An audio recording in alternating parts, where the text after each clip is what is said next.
Guys, the San Jose Earthquakes have the worst owner of all time in MLS. Guys, for years, my team has struggled. They've been pretty much always at the bottom of the league, of the Western Conference. Wouldn't matter if they were in the Eastern Conference, they'd probably be in the bottom. And honestly, this team has been pretty much almost a disaster since they came back. This is a team who, since they came back because they relocated to Houston, then they came back. Since they came back in 2008, they've only made the playoffs in 4 occasions. 4 occasions since 2008. A historic team, a team that has won 2 championships, 2 MLS Cups. They've only made it to the playoffs 4 times since 2008. Absolute absurdity. Just a joke of a team, to be honest, and it hurts me to say that. And you know what? Some of the big problems, most of the big problems, pretty much all the big problems, could be attributed to one person, really, which is the owner, John Fisher. This dude is absolute jackass of an owner, just awful. This dude, he's just a horrible owner. He's a cheapskate. He doesn't invest into his teams. All he cares about is making some revenue by selling hot dogs and beers at the stadium. This dude does not invest to his teams. And you don't even have to look at the Earthquakes only. Look at his baseball team, the A's, who are on the verge of relocating to a different state. They're going to Las Vegas. They're going because supposedly he can't build a stadium and he's not getting enough revenue. Well, he doesn't invest to the goddamn team. And I don't know anything about baseball, to be honest, but from what I do know and I do hear, every time the A's do have a decent player, they let him go and they get some money for him because this dude doesn't care about building competitive teams. He only cares about making a profit, making a quick buck. And the same can be said for him owning the Earthquakes. He doesn't really create a competitive team. He doesn't come across as wanting to win. Every now and then he'll hire a pretty good coach. Hired Matias Almeida in the past, and then Luchi Gonzalez, like pretty good coaches, but doesn't really give him much to work with.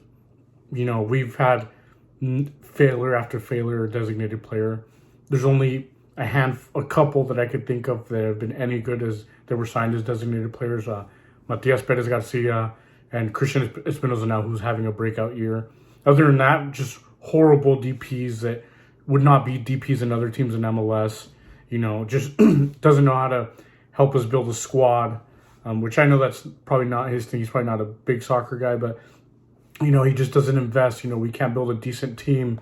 We have a lot of holes. We don't ever have a complete team. Maybe we have a damn good attacker like Chris Wondolowski, but then we have a shit defense, a shit midfield. Or maybe we have a good defense, but we have no fucking strikers, no midfielders. You know, it's just absurd, man. You know, and it's been like this for many years now. And it's just crazy to me that someone like this can own a team. Like, it would honestly benefit MLS if this dude sold the team and someone more ambitious bought it. We're in the Bay Area, guys. Like, there is millions of people here. There's people that really like the sport. There's people that really like this team. And this dude just does not invest. Like, just a piss poor team year after year, you know? And yeah, you could hire a decent coach, but what's he going to do if he has just really bad pieces? Like, honestly, a lot of our players are like USL level, and it's been like that for a while. We do have some bright spots on our team, but not many. I mean, like I said, we just don't make the playoffs very often. You know, we've never played a home playoff game at our new stadium at PayPal Park now. Never played a playoff game there since it opened. It opened in what, like 2015, I believe. I was there when it opened. I was there for the first game ever. But anyways, guys, like, it's crazy, you know. It's just a horrible owner. Like I said, it would really benefit MLS if this dude sold the team to someone who cared. And, you know, I'm making this video because I was looking at it, I think, a couple of days. This dude actually came out and said, he was complaining about the stadium, basically. He's saying that he doesn't get any revenue and it's already outdated compared to other stadiums. Well, jackass, you had the stadium built. You decided on this being the stadium that you wanted. So how are you going to complain about it now, huh?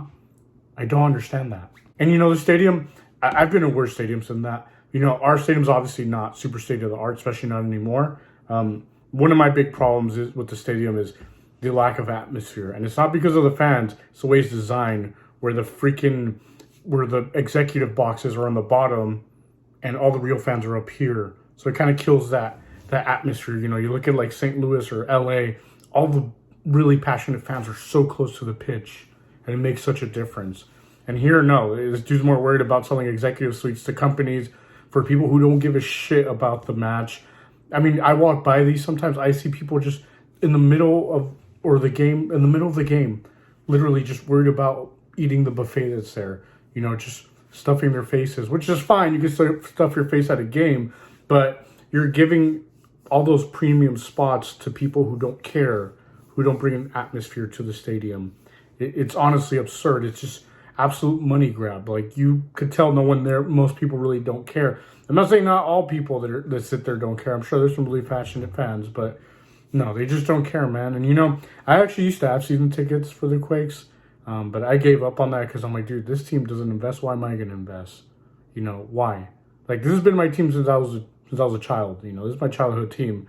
But why should I invest if they don't invest? Why? Why should I give them my hard-earned money for that, huh? And, you know, like, I've actually gone into kind of a little bit of arguments, and I've seen other people too, other Quakes fans, that are like, hey, why did you give up your tickets? Why would anyone do that? You're not a real fan. You're not a real supporter if you do. Guys, everyone has the right to you know, protest however they want. You know, fair enough if you don't care about always having bad results and you always want to be at the games and support the team and have season tickets, that's fine. But there's different ways of supporting a team too. I watch almost every game on the TV every weekend. I'm not at the stadium. I hate giving my money to this cheap-ass ownership. It really frustrates me. I still do go to the games from time to time, but it's really frustrating to go when the product on the field is just so bad. Like, it's really frustrating.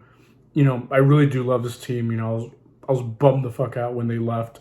I was super happy when they came back, but man, this team's just been a joke since they came back. Like, look at these new teams, man. Look at like Austin and St. Louis and even LAFC, like teams that are brand new that have been achieving so much already. Look at St. Louis in their first season, miles better than us. They slapped us around when we played them. Look at us, guys. We've been here forever, and what the hell do we have to show for it? You know, it's just really sad. And like I said, it's every fan has the way to protest how they want. You know, I'm not meaning to call out people that still go to the games and buy season tickets. Fair enough, fair play. But man, guys, like it's crazy. This dude just cares about selling hot dogs and beers and shit, and selling expensive food and at the stadium and whatever. Like the biggest bar. I remember that was a big thing when the stadium started. They wouldn't shut the fuck up about the bar. I don't give a fuck about the bar. I care about what's on the field. You know, like the atmosphere was so much better when we played at Buckshaw Stadium, which is a university, stadium in Santa Clara, just down the street. Like the atmosphere is better. It was a small stadium that fit just under 10,000, I think. Better atmosphere than here. And this dude still has the freaking, he just has the guts to complain about the stadium that he okayed. Like, this dude has some fucking nerve. Just an alpha owner, man. Like, he's driven the historic Oakland A's out of Oakland, and hopefully it never happens to our team. But I don't know, guys. It's crazy. You know, it just set me off seeing that he said that in that article. Guy's an absolute joke of an owner, guys. And, you know, we've got to make our voices heard. Like, it's crazy. He can't keep getting away with this. Like, we're actually on the verge of making the playoffs as of right now, as of this recording. But that's because half the league makes the playoffs. We're like in 8th place, and we're in playoff contention. That's crazy. 8th place. We don't even have a positive record. We have just enough. Ties as we do wins. Like, we don't have a positive record.